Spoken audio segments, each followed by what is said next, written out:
We asked 60 retirees to write a letter to their younger selves. It's amazing what we learned. The envelopes trembled in their hands. 60 men and women in their 70s, 80s, and 90s sat before us, each holding a single sheet of paper. We had asked them to write a letter to their younger selves, to reach across decades and speak to the person they once were. What would they say? What would they reveal? What would they dare to whisper across time? I thought this would be easy, Margaret, 84, told us, her letter still unfolded in her lap. But how do you tell someone about a life they haven't lived yet? How do you tell them about heartbreaks that haven't happened?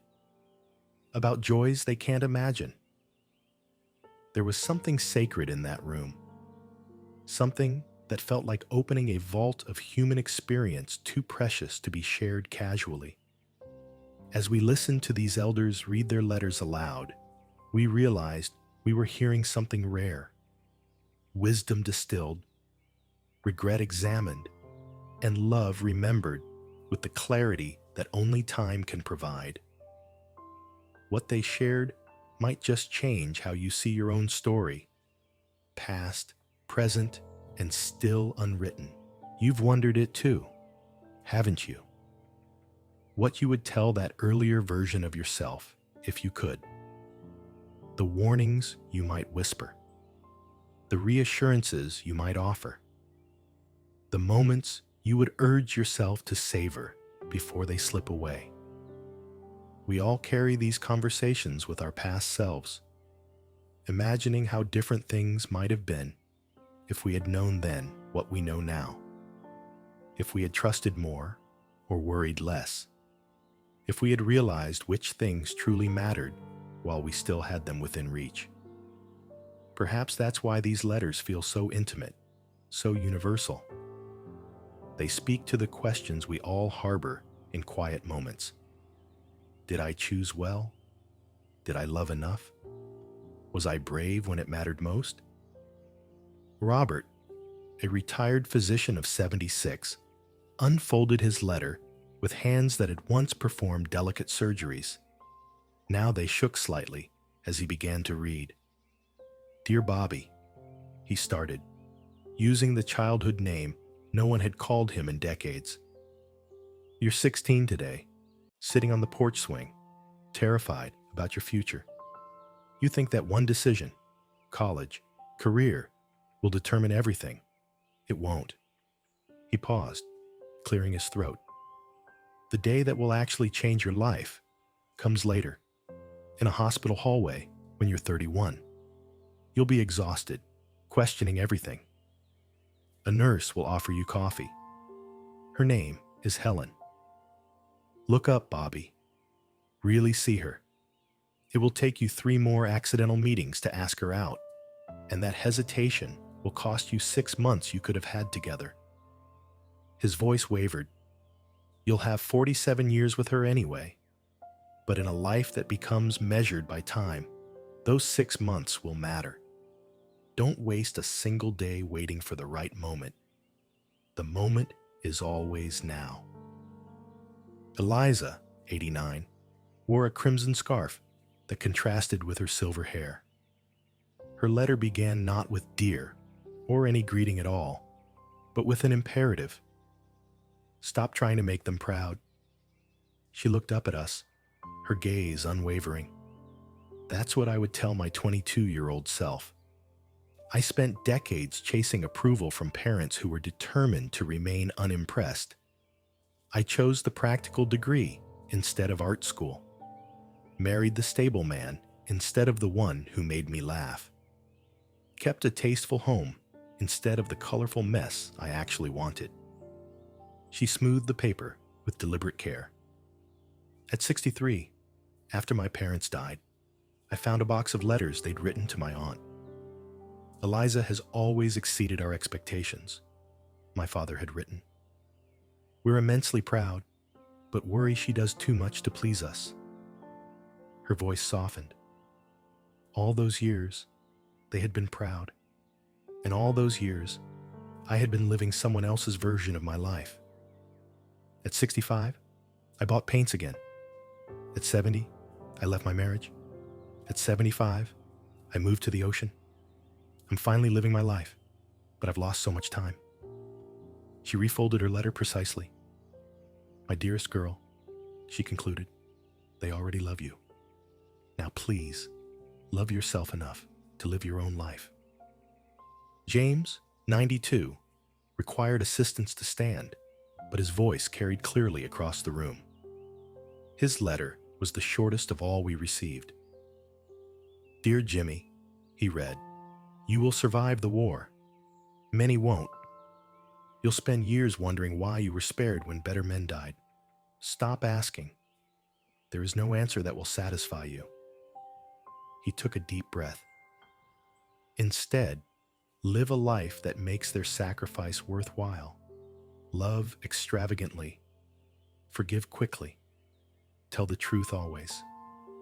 And that girl you're afraid to talk to on the train? Her name is Rebecca. She's been watching you too. You'll have 62 years together, and it still won't be enough. Cherish every ordinary Tuesday morning. He folded his paper with military precision. That's all I would say. Just that. Teresa's hands were adorned with turquoise rings that clicked softly against the paper as she read. At 79, her voice still carried the lilt of her childhood in New Mexico. My darling, she began, you don't know it yet, but you are stronger than anything that will happen to you. The baby you will lose at 28, that pain becomes bearable. The career setback at 40, forgotten now. The cancer at 52, you survive it. She looked up, her eyes clear and direct. But here's what I wish someone had told me. The hardest thing won't be surviving the tragedies. It will be recognizing the joy when it stands right in front of you. Her voice grew softer. You'll be so busy preparing for disaster that you'll miss mornings of perfect light. Children's laughter that never sounds the same twice. The feel of your husband's hand, sturdy and certain in yours. She touched the turquoise at her wrist. Everything that breaks your heart will also carve out space for more love to enter. Let it in, Querida. Let it all the way in. As letter after letter unfurled before us, certain threads began to weave together. Not regrets about careers unlaunched or fortunes unmade, but quieter, more profound reflections on how they had moved through their days. Almost universally, they spoke of time, not wishing for more achievements within it, but for more awareness throughout it. They didn't yearn for different choices, so much as deeper presence in the moments they had been given. I would tell myself to write down the sound of my daughter's laughter. Frances, 82, shared. To record my mother's stories before her mind began to fade. To understand that ordinary days are not way stations between important events. They are the important events. Many spoke of fear, how it had been both protector and jailer throughout their lives. Fear kept me safe, admitted George, 77, but it also kept me small. I would tell my younger self that most disasters can be survived, but opportunities rarely come twice. What emerged was a collective wisdom about courage, not the dramatic kind that saves lives in a moment of crisis, but the quieter variety that builds a life worth remembering.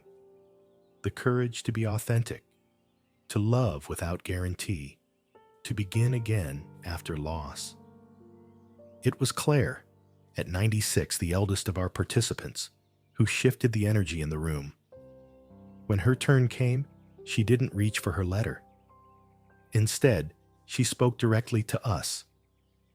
I didn't write to my younger self, she said simply. She doesn't need my advice. She lived exactly as she needed to, made exactly the mistakes required to become me. She looked around the room, her gaze touching each person. If I could actually send a message through time, I wouldn't send it backward. I'd send it forward to all of you who still have time. Her voice grew stronger. You're not going to get more time later to do the essential things. There is no later. There is only now. So call the friend. Take the trip. Have the conversation. Forgive the person. Do it today. Because that's all any of us truly have. In that moment, the exercise transformed from nostalgic reflection to urgent invitation. What if these letters aren't messages to the past at all, but mirrors for our present? What if their true purpose is not to imagine changing what was, but to illuminate what still can be? Perhaps we've misunderstood time itself. It isn't something we pass through or spend or save. Time is the medium in which we become ourselves. Slowly, imperfectly, gloriously.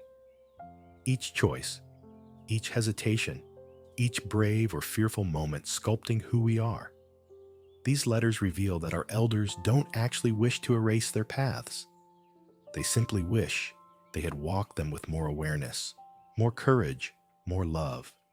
As you move through your own days, which will someday be your own past, remember that you are writing your letter now. With each choice, each word spoken or withheld, each risk taken or avoided, you craft the story you will someday look back upon. The most poignant truth these 60 letters revealed was not about regret, but about recognition. That a life well lived isn't measured by perfection, but by presence. By the capacity to be fully where you are, with who you're with, doing what matters most to you. Your future self is watching, hoping you'll understand what these elders learned. That the ordinary moment right in front of you, this conversation, this sunset, this cup of coffee with someone you love, might someday be the very thing you would give anything to experience just once more. Don't wait for someday to recognize today for what it truly is. Your life, happening now. If these letters to the past moved you, join us next week as we explore The Last Time I Felt Beautiful. Seniors share their most cherished memories. Another journey into the quiet moments that define a lifetime of grace and meaning.